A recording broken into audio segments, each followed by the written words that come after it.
WhatsApp. तो कैसे हैं आप सभी? उम्मीद करता हूँ सारे ही मस्त होंगे। तो आज मैं आपके सामने लाया हूँ एक बहुत ही अच्छी चीज़ जो कि आपको जानकर बहुत ही मज़ा आएगा। आपने कभी सोचा नहीं होगा तो उसके बारे में बता रहा हूँ, है ना। वैदिक वॉच आपने सबने अपने घर में घड़ी देखी होगी, है ना, 1 से लेकर 12 तक। तो आज मैं लाया हूँ आपके सामने वैदिक वॉच, यानी आपकी जो वैदिक घड़ी मैं आपको दिखाऊंगा भी, और उसके मीनिंग भी होता है तो उसको मैं बताऊंगा भी। तो वही मीनिंग के थ्रू मैं आपको बताऊंगा और जानकर बहुत ही मज़ा आएगा कि अरे ऐसा भी हो सकता था, है ना। तो क्या है, मैं आपके सामने स्क्रीन पे लगा देता हूँ। तो देख सकते हैं आप, मैंने लगा दी है।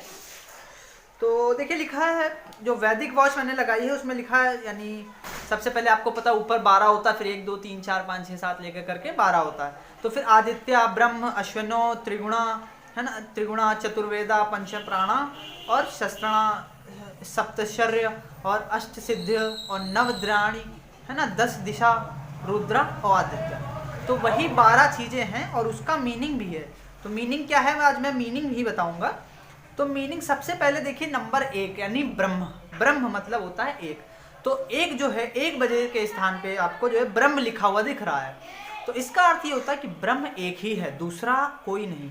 यानी ब्रह्म जो होते हैं, यानी ब्रह्मा जी जो है वो सिर्फ एक है ना। एको ब्रह्म द्योति नास्ति, इसका मतलब ये हो कि एक ही ब्रह्मा है, ठीक है। दूसरी जगह पे देखिए, दूसरे नंबर पे दिख रहा है अश्विना। तो 2 बजे के स्थान पर अश्विनो लिखा हुआ है, ठीक है। तो अश्विनी कुमार के 2 पुत्र थे। आपको पता होगा अश्विनी कुमार के 2 पुत्र थे, कौन कौन से?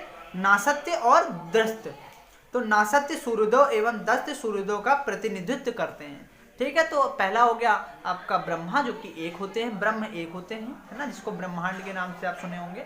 अश्विन, तो अश्विन हो गया, मतलब अश्विन के 2 पुत्र हैं, कौन कौन से? नासत्य और दस्त। तो नासत्य सूर्योदय एवं दस्त सूर्यास्त का प्रतिनिधित्व है। यानी आप, एक होता है सनसाइज, एक होता है सनराइज, एक होता है सनसेट। तो उन दोनों का ही प्रतीक है, राइट। उसके बाद देखिए लिखा त्रिगुणा। तो त्रिगुणा मतलब 3। तो 3 को डिनोट किया गया त्रिगुणा से। तो इसका मतलब ये हुआ, जिसका अर्थ है कि 3 गुण, यानी हम लोग के पता है कि 3 गुण होते हैं, कौन कौन से? रजोगुण, सतोगुण, तमोगुण। ये आपको मिल जाएगा ऋग्वेद में, ऋग्वेद के पहले पेज में ही आपको मिल जाएगा रजोगुण, सतोगुण, तमोगुण। तो जो कि जीव और प्रकृति 3 गुणों को ही होती हैं, है ना। तो 3 गुण होते हैं हम लोग के, रजोगुण, सतोगुण, तमोगुण, राजस्व, सतस्व और वो तमस्व करके होता है। अच्छा, फिर देखिए चौथे नंबर पे बोला है चतुर्वेदा। तो चतुर्वेदा, ये तो आप ही को मैंने बहुत पहले बताया था। चतुर्वेदा का मतलब होता है 4 वेद होते हैं। कौन कौन से? आपको भी पता होंगे, है ना, ऋग्वेद, सामवेद, अथर्ववेद, यजुर्वेद, ठीक है। तो ये हिंदुओं के जो धर्म ग्रंथ होते हैं, ठीक है। तो 4 वेद हो गए। अच्छा, अब बात आता है पंच प्राणा मतलब 5 हैं। पंच का मतलब तो 5 हुआ, प्राणा मतलब वही प्राणा। तो इसका मतलब ये हुआ कि प्राण 5 प्रकार के होते हैं। जो प्राण होते हैं ना, वो 5 प्रकार के होते हैं। कौन कौन से? अपान, समान, प्राण, उदान और व्यान। यानी शरीर में ये मुख्यतः 5 प्रकार के प्राण स्थित होते हैं। कौन कौन से? अपान, समान, प्राण, उदान और व्यान, ठीक है। तो इसके बाद में कभी अगर मौका मिला तो मैं आपको और डिटेल में बताऊंगा।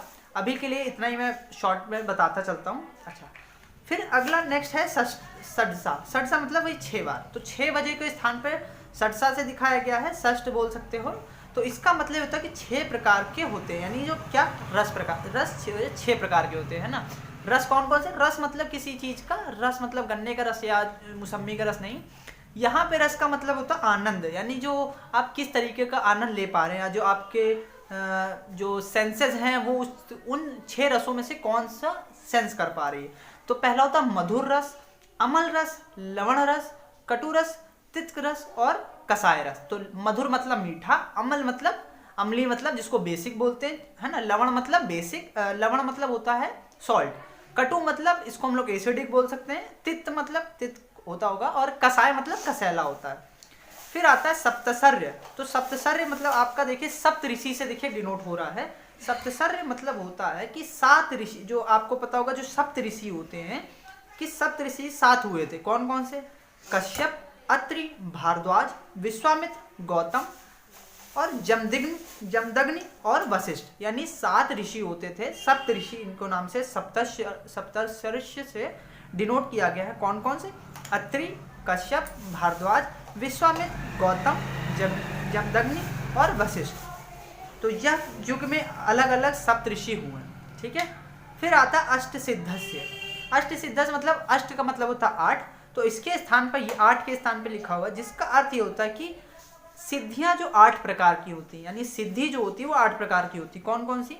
अणिमा, महिमा, लगिमा, गरिमा, प्राप्ति, प्राकाम्य, ईशित्व और वसित्व, ये हमारी 8 प्रकार की सिद्धियां होती हैं। फिर क्या है? नवद्राणी। नवद्राणी मतलब 9 के स्थान पर डिनोट किया गया है। इसका मतलब ये होता है कि 9 प्रकार की निधियां होती हैं। कौन कौन सी? पज्ञ, महापज्ञ, नील, शंख, मुकुंद, नंद, मकर, कच्छप, खर्व।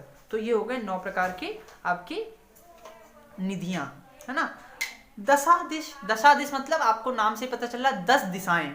तो 10 दिशाएं होती हैं। कौन कौन सी? पूर्व, पश्चिम, उत्तर, दक्षिण।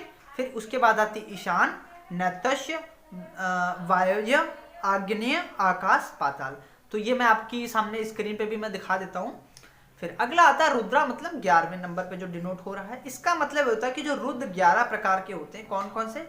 कपाल, पिंगल, भीम, विरूपाक्ष, विलोहित, शास्ता, अजबाद, अहिबुर्धन्य, शंभु, चंड और भव। ये 11 प्रकार के रुद्र होते हैं और ये भगवान शिव के ही रूप है, यानी 11 प्रकार के शिव के रूप हैं। कौन कौन से? कपाल, पिंगल, भीम, विरूपाक्ष, विलोहित, शास्ता, अजपाद, अहिबुर्धन्य, शंभु, चंड और भव। अब लास्ट आता है 12 नंबर, जो कि 12वां नंबर होता है ना, जिससे कुछ लोग कहते हैं कि 12 बजे बुद्धि आती है, 12 बजे बुद्धि आती है। तो ये 12 बजे क्या है?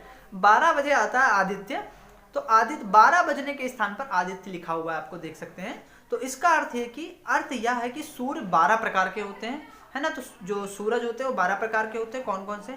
अंशुमान, आर्यमन, इंद्र, त्वष्टा, धातु, पर्जन्य, पूषा, भग, मित्र, वरुण, विश्वान, सूर्य और विष्णु, वामन। तो ये ऋषि कश्यप और अतिथि के पुत्र हैं, जो देवता हैं, राइट। तो ये जानकर आपको कैसा लगा मुझे कमेंट सेक्शन में जरूर बताइएगा। और मैंने इसकी सारी फोटो आपको मैं दिखा देता हूँ, आपने सभी देखी होंगी।